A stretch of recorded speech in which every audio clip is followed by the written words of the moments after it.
1884 চনতে নলনীপাম প্ৰাথমিক বিদ্যালয়ে প্ৰতিষ্ঠা লাভ কৰিছিল। তেতিয়াৰ পৰা বৰ্তমানলৈকে 140 বছৰ গৰকি যোৱা এই বিদ্যালয়খনে সগৌৰৱে ধেমাজি জিলাত প্ৰাথমিক বিদ্যালয় হিচাপে স্বীকৃতি লাভ কৰি আহিছে। 2017 চনৰ পৰা বৰ্তমানলৈকে বিদ্যালয়খনে A গ্ৰেড আৰু A+ পাই আহিছে আৰু আমি চেষ্টা কৰি আছো যাতে বিদ্যালয়খনে সুনাম ভৱিষ্যতেও কঢ়িয়াই আনিব পাৰে।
পৰীক্ষা আৰম্ভ।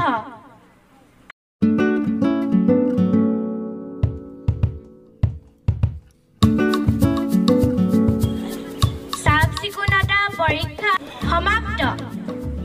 1 2 3 4 5 1 মিনিট মৌনৰ প্ৰাৰ্থনা আৰম্ভ।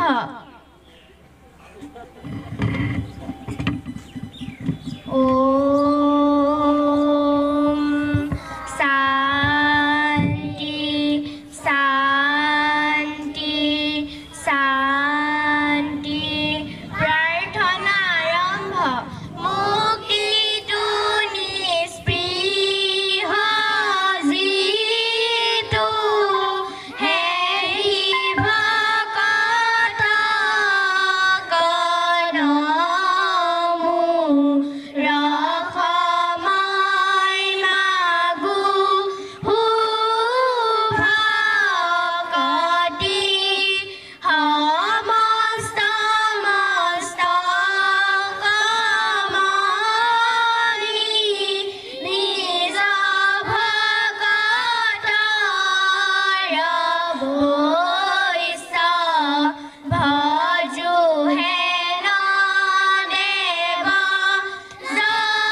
गमय मृत्यु मा अमृत गमय ओम शांति शांति शांति।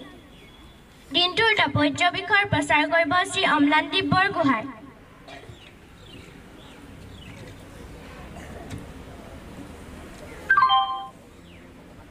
সুপ্ৰভাত। আজিৰ পাৰ্থসভাত উপস্থিত সকললৈ নমস্কাৰ জনাই আজিৰ দিনটোৰ তাৎপৰ্য ক'বলৈ ওলাইছোঁ মই শ্ৰী অম্লানদীপ বৰগোহাঁই। আজি সোমবাৰ গ্ৰেগৰিয়ান দিনপঞ্জী অনুসৰি 2025 চনৰ 20 জানুৱাৰী অসমীয়া লেখেৰে 1946 খকৰ মাঘ মাহৰ 6 তাৰিখ। ইতিহাসত লিপিবদ্ধ আজিৰ দিনটোৰ কেইটামান উল্লেখযোগ্য ঘটনা হৈছে 1879 চনৰ আজিৰ দিনটোতে বিহগী কবি ৰঘুনাথ চৌধুৰীৰ জন্ম হৈছিল। সাহিত্যিক পেঞ্চনাৰ কবি গীতিকাৰ আৰু শিক্ষাবিদ কেশৱ মহন্তৰ জন্ম হৈছিল 1926 চনৰ আজিৰ দিনটোতে। 1972 চনৰ আজিৰ দিনটোতে মেঘালয়ে পূৰ্ণ ৰাজ্যৰ স্বীকৃতি লাভ কৰিছিল। ককা হিচাপে খ্যাত বাগ্মীবৰ নীলমণি ফুকনৰ মৃত্যু হৈছিল 1978 চনৰ আজিৰ দিনটোতে। 1986 চনৰ আজিৰ দিনটোতে বিদ্ৰোহী কবি প্ৰসন্নলাল চৌধুৰীৰ মৃত্যু হয়। ভাৰত ৰত্ন লাভ কৰা স্বাধীনতা সংগ্ৰামী খান আব্দুল গফৰ খানজীৰ মৃত্যু হয় 1988 চনৰ আজিৰ দিনটোতে। ভাৰতৰ প্ৰথম এটমিক ৰিয়েক্টৰ অপচৰাৰ উদ্বোধন হৈছিল 1957 চনৰ আজিৰ দিনটোতে। প্ৰথমজন আফ্ৰিকা মূলৰ ব্যক্তি হিচাপে আমেৰিকাৰ ৰাষ্ট্ৰপতিৰ কাৰ্যভাৰ গ্ৰহণ কৰে বাৰাক হুছেইন ওবামাই 2009 চনৰ আজিৰ দিনটোতে। আজিৰ দিনটোৰ তাৎপৰ্য ইমানতে সামৰিছোঁ। ধন্যবাদ।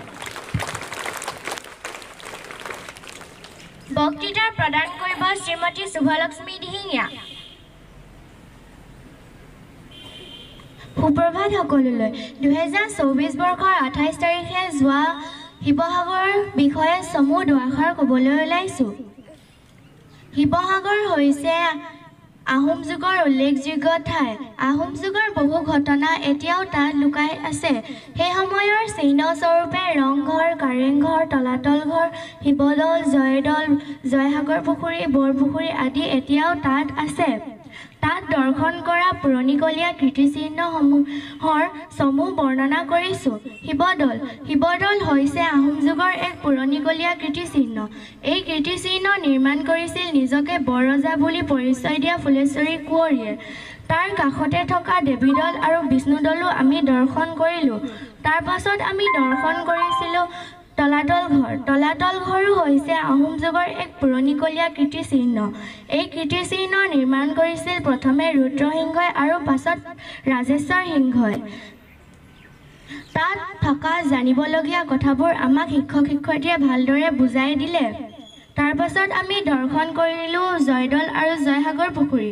জয়দৌল আৰু জয়সাগৰ পুখুৰী নিৰ্মাণ কৰিছিল মাক জয়মতী কুঁৱৰীৰ স্মৃতিত পুত্ৰ ৰুদ্ৰসিংহই 45 দিনত 120 বিঘা মাটি খন্দুৱাই জয়সাগৰ পুখুৰী নিৰ্মাণ কৰিছিল। তাৰ পাছত আমি দৰ্শন কৰিলোঁ ৰংঘৰ। ৰংঘৰো হৈছে আহোম যুগৰ এক পুৰণিকলীয়া কীৰ্তিচিহ্ন। এই কীৰ্তিচিহ্ন নিৰ্মাণ কৰিছিল প্ৰথমে ৰুদ্ৰসিংহই আৰু পাছত প্ৰমত্ত সিংহই।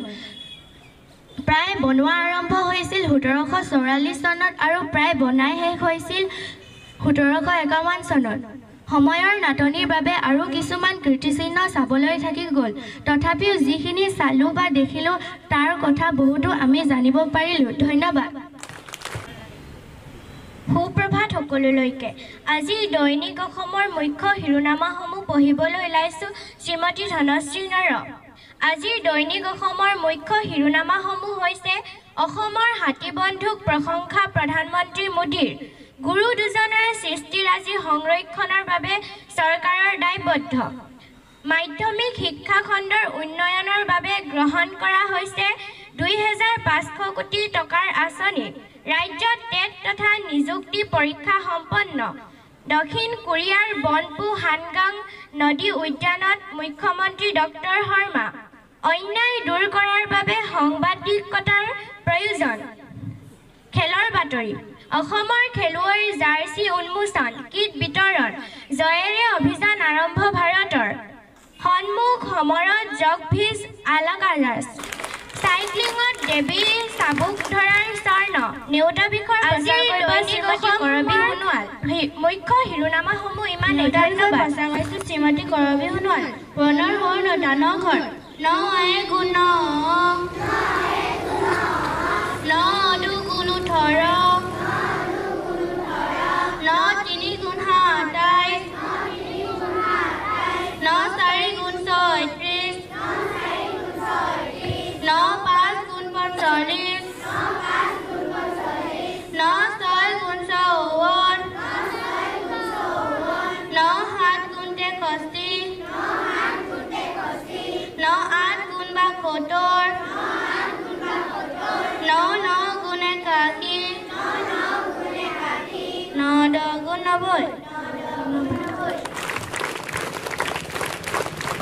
কুইজৰ বিষয়ে প্ৰচাৰ কৰিব শ্ৰীমতী বিপাশা পাটিল নমস্কাৰ কুইজৰ বিষয়ে প্ৰচাৰ কৰিছোঁ দিছপুৰৰ পূৰ্বে অসমৰ ৰাজধানী ক'ত আছিল শুদ্ধ উত্তৰ শ্বিলং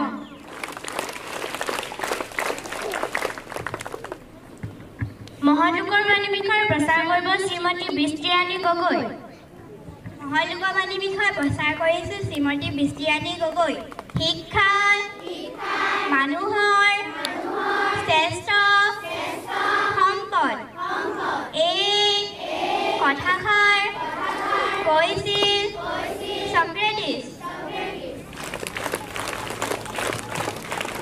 সাঁথৰৰ বিষয়ে প্ৰচাৰ কৰিব শ্ৰীমতী বাবৰী বৰা গছত লাগে আনোটাই আনে ৰান্ধোতাই ৰান্ধে কিন্তু খাওঁতে কিন্তু পেলাই দিয়ে শুদ্ধ উত্তৰ তেজপাত সংকল্প ল'বলৈ সাজু হোৱা আমি বিদ্যালয় পৰিষ্কাৰ হৈ আহিম বিদ্যালয়খন ধুনীয়াকৈ ৰাখিম বন্ধুসকলৰ লগত মিলা প্ৰীতিৰে থাকিম বিদ্যালয়ৰ নীতি নিয়ম মানি চলিম এইখন আমাৰ বিদ্যালয় বিদ্যালয়খন আমাৰ আপোন আমি সদায় বিদ্যালয়লৈ আহিম শিক্ষাগুৰু আৰু জ্যেষ্ঠসকলক শ্ৰদ্ধা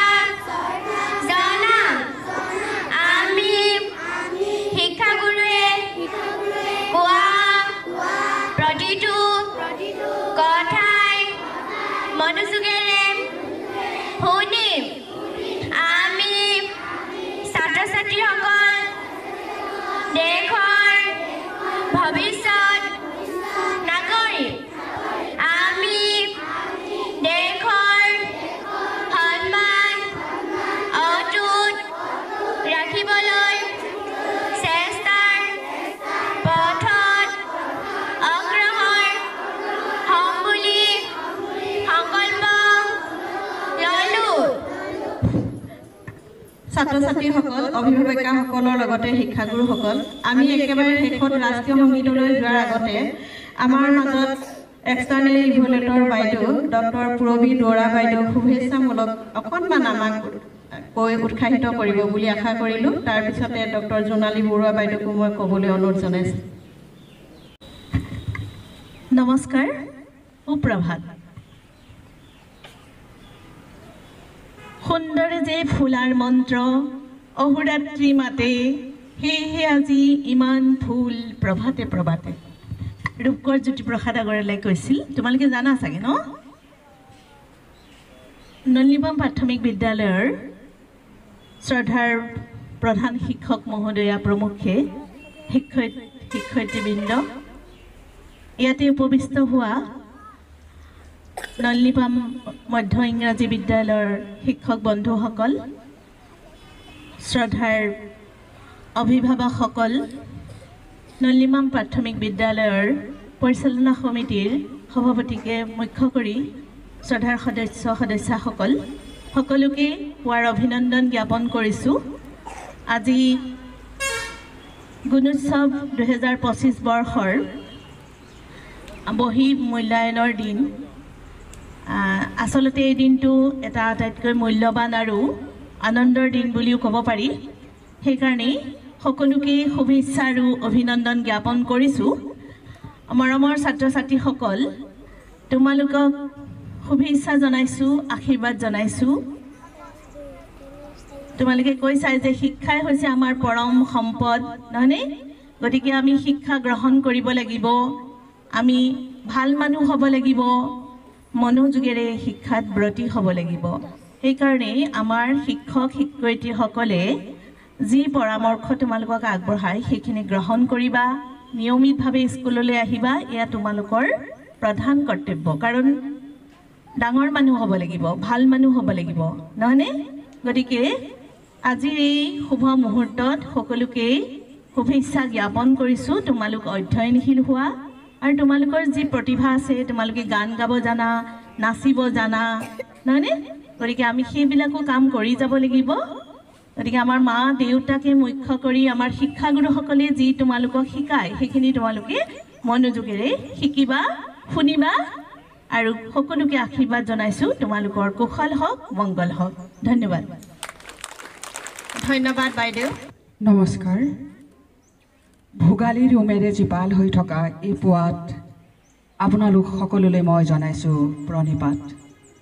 শ্ৰদ্ধাৰ নলিনীপাম প্ৰাথমিক বিদ্যালয়ৰ প্ৰধান শিক্ষয়িত্ৰী মহোদয়া, শিক্ষাগুৰুসকল, অভিভাৱকসকল আৰু ইয়াত উপস্থিত বিভিন্ন কৰ্মকৰ্তাসকল আৰু মোৰ অধিক চেনেহৰ কণ কণ ভাইটি ভণ্টি, মোৰ সন্তানসকল, সকলোকে পুনৰবাৰ মান্য অনুসৰি মৰম আৰু শ্ৰদ্ধা যাচিলোঁ। আজি এই মুহূৰ্তত মোৰ অনুভৱ হৈছে আবিৰহনা আকাশখন মৰ্তলৈ নামি আহিছে।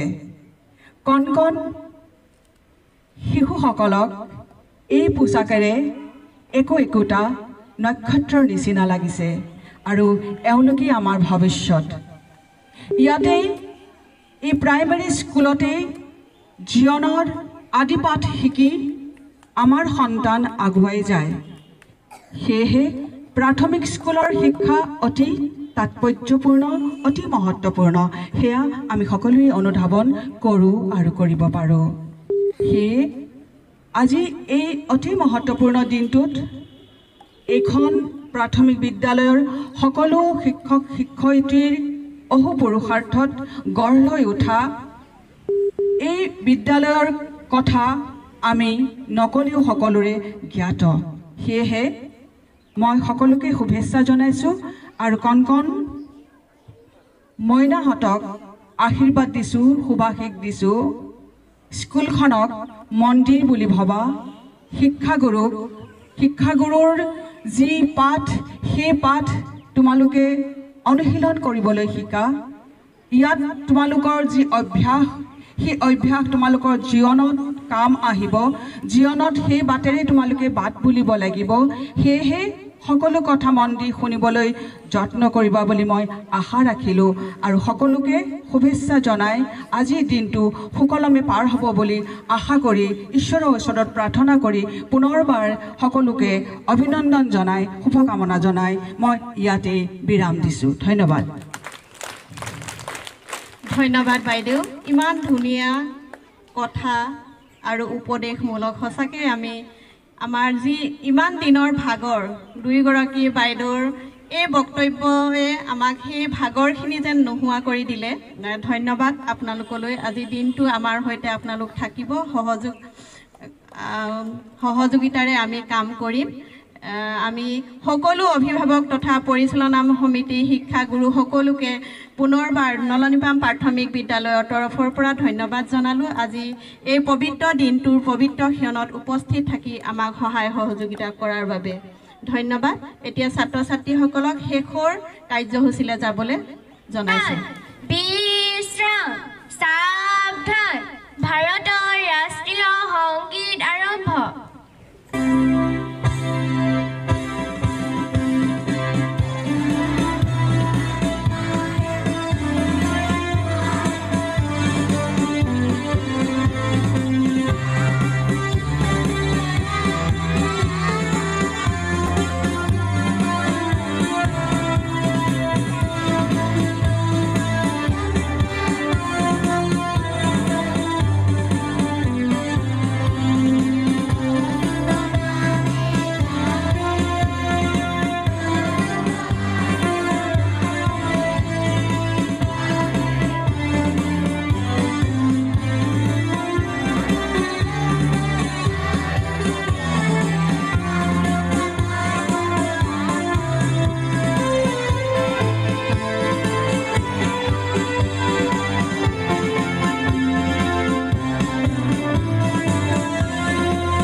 ছাত্ৰ ছাত্ৰীক নিজৰ নিজৰ শ্ৰেণীলৈ শাৰী পাতি এজন এজনকৈ যোৱা শ্ৰেণীৰ ছাত্ৰ ছাত্ৰীসকল তোমালোকে শ্ৰেণী কোঠাত নোসোমাই অকণমান সেইখিনিতে ৰ'বা কাৰণ সেইটো ক্লাছৰুমত আমাৰ পৰীক্ষা আৰম্ভ হ'ব আৰু ক শ্ৰেণীৰ যিসকল অভিভাৱক আছে তেওঁলোকক আমি ছাত্ৰ ছাত্ৰীসকলক লগত ৰাখি থ'বলৈ অনুৰোধ জনাইছোঁ